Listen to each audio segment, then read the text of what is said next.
मेरा नाम रॉय जैन है। मैं इंदौर का रहने वाला हूँ। मेरी बहन का नाम अंकिता है और उसकी उम्र 21 साल की है। मेरी उम्र 19 है और मैं दिखने में बहुत स्मार्ट हूँ। मैंने अपनी पहली गर्लफ्रेंड स्कूल में ही बना ली थी। इससे आप समझ ही सकते हैं कि मैं किस प्रकार का इंसान हूँ। मेरी दीदी दिखने में एकदम खूबसूरत है। मेरे घर में माँ पापा और हम दोनों भाई बहन हैं। पापा जी गुजरात में जॉब करते हैं। वो साल में 1 या 2 बार ही आते हैं। मम्मी हाउसवाइफ हैं। मेरी बहन कॉलेज के फाइनल में है और मैं फर्स्ट ईयर में हूँ। जैसा कि मैंने आपको बताया कि मेरी बहन दिखने में बहुत सुंदर है, पर आज तक उसने कभी किसी लड़के की तरफ देखा भी नहीं था। मतलब वो बहुत ही सीधी सादी लड़की थी। मैंने भी अपनी दीदी को कभी गलत नजर से नहीं देखा था। कितनी ऐसा हो जाएगा पता नहीं था। एक बार पापा जी घर आए हुए थे तो मम्मी ने कहा चलो शिखर जी घूमने चलते हैं। पापा जी ने कहा हाँ चलो, मगर कल ही चलना होगा। इस बार मुझे ज्यादा दिन का ऑफ नहीं मिला है। उस वक्त मेरे फर्स्ट सेम के एग्जाम्स चल रहे थे और आखिरी पेपर बचा था। मैं तो जा ही नहीं सकता था। दीदी के भी एग्जाम्स चल रहे थे तो उसने भी जाने से मना कर दिया। इस प्रकार पापा और मम्मी का अकेले जाने का प्लान बन गया। उन्होंने जाने के लिए पैकिंग करना शुरू कर दी और अगले दिन की मैंने टिकट बुक करवा दी। सुबह सुबह मैं उन्हें कार से स्टेशन छोड़ने गया और फिर आकर सो गया। अगले दिन मेरा पेपर था तो सारा दिन और रात भर जागकर पढ़ाई करनी थी। पहले मैंने सुबह सोने का सोचा। मैं सुबह के लगभग 9 बजे के करीब उठ गया। दीदी तो पहले ही उठ चुकी थी। उसने मुझे चाय बना कर दी।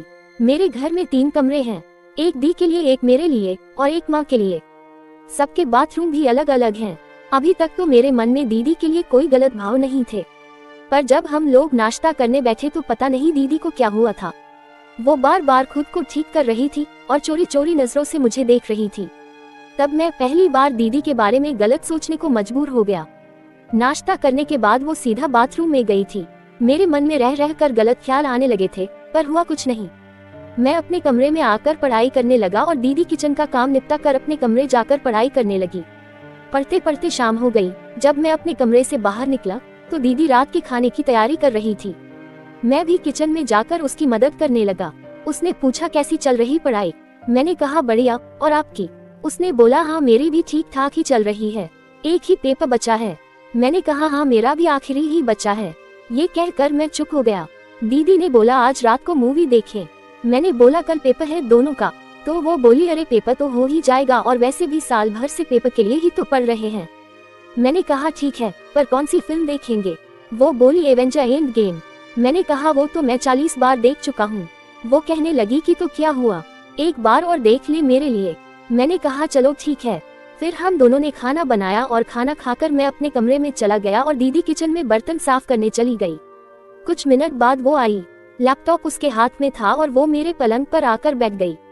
दीदी कमरे में आई और फिर हमने एंड गेम लगाकर देखने लगे। मैं थोड़ी ही देर में बोर होने लगा क्योंकि मैं उसे बहुत बार पहले भी देख चुका था। मैं दीदी को देखने लगा तो दीदी मुझसे कहने लगी मूवी क्यों नहीं देख रहा, मुझे क्यों देख रहा है? मैंने कहा मैं बहुत बार देख चुका हूँ, कुछ और करते हैं। वो कहने लगी क्या? मैंने कहा चलो ट्रुथ और डेयर खेलते हैं। वो बोली चलो ठीक है।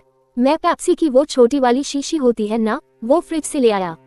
आधी मैंने पी ली और आधी दीदी को पीने के लिए दे दी। फिर मैंने कहा अब शुरू करें। दी बोली हाँ। सबसे पहले मैंने बोतल को घुमाया तो वो आकर मेरे पास ही रुकी। दीदी ने बोला बोल क्या लेता है, ट्रुथ या डेयर?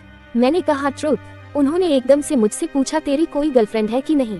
आज तक दीदी और मेरे बीच कभी भी ऐसे प्रकार की बात ही नहीं हुई थी, पर आज पता नहीं दीदी कौन से मूड में थी। मैंने भी बोल दिया हाँ मेरी गर्लफ्रेंड है। वैसे तो मेरी 4 है पर मैंने एक ही बताई। फिर वो कहने लगी कि उसकी फोटो दिखाओ। मैंने कहा एक बार में एक ही सवाल। वो हंसने लगी। मैंने फिर से बोतल को घुमाया। इस बार वो बोतल का मुंह दीदी के पास जाकर रुका। उसने भी ट्रुथ ही लिया। दीदी की गर्लफ्रेंड वाले सवाल से मुझमें भी जोश आ गया था। मैंने भी उससे पूछ लिया आपका कोई बॉयफ्रेंड है? उसने साफ मना कर दिया। मेरी दीदी बहुत सीधी है, मैंने आपको पहले ही बताया था। इसके बाद फिर से बोतल घुमाई गई। इस बार फिर से उसके पास ही जाकर रुकी। उसने इस बार भी ट्रुथ ही लिया। मेरी हिम्मत थोड़ी थोड़ी बढ़ती जा रही थी। मैंने इस बार पूछ लिया कि जब सुबह आप नाश्ता रही थी तो बार बार खुद को ठीक क्यों कर रही थी?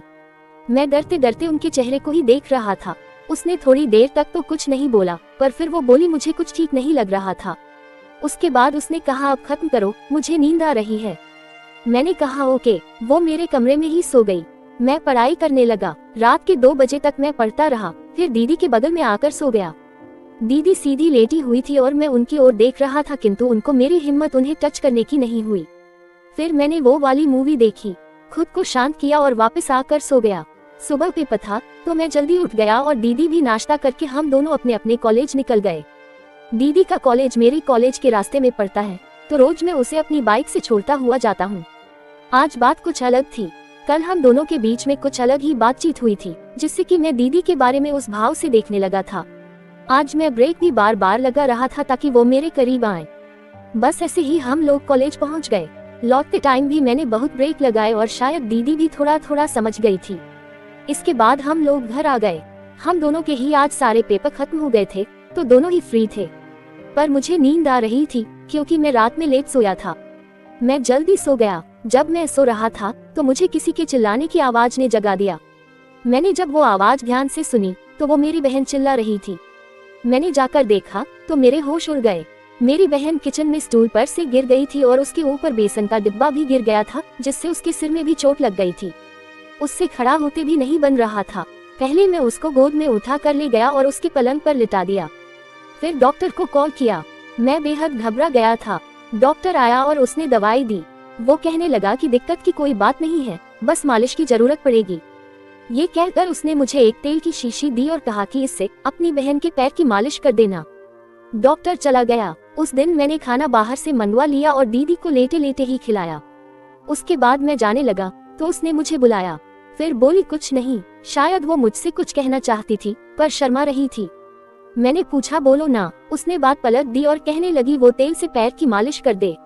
मैंने भी भूलने जैसे रिएक्ट किया और तेल की शीशी ले आया। मैं उसके पंजे की मालिश करने लगा। उसने गुस्सा होते हुए मुझसे कहा ऐसे क्या देख रहा है। मैंने कहा सॉरी, कुछ नहीं। फिर दीदी ने दोबारा पूछा तो मैंने कह दिया आप सुंदर हो, तो दीदी ने गुस्सा किया और कहा हम भाई बहन हैं तो ऐसी बात मत कर। मैंने दीदी को समझा दिया कि हम वो सब कर सकते हैं अगर वो चाहे तो। पहले तो दीदी ने मना कर दिया, फिर वो जैसे ही मानी तो इसके बाद मैं कोल्ड क्रीम ले आया, जिसे देखकर दीदी समझ गई कि अब क्या होने वाला है। पहले तो उन्हें अटपटा लगा, किंतु बाद में मेरा साथ देने लगी। क्योंकि ये सब केवल 1 घंटा चला और दीदी ने रुकने को कहा तो मैं मान गया।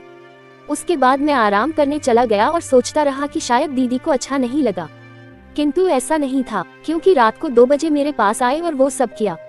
मम्मी पापा के आने से पहले हमने कई बार यह खेल खेला और दीदी भी अब अच्छा खेल खेलती है। कहानी पसंद आने पर वीडियो को लाइक, सब्सक्राइब और एक अच्छा सा कमेंट जरूर करें।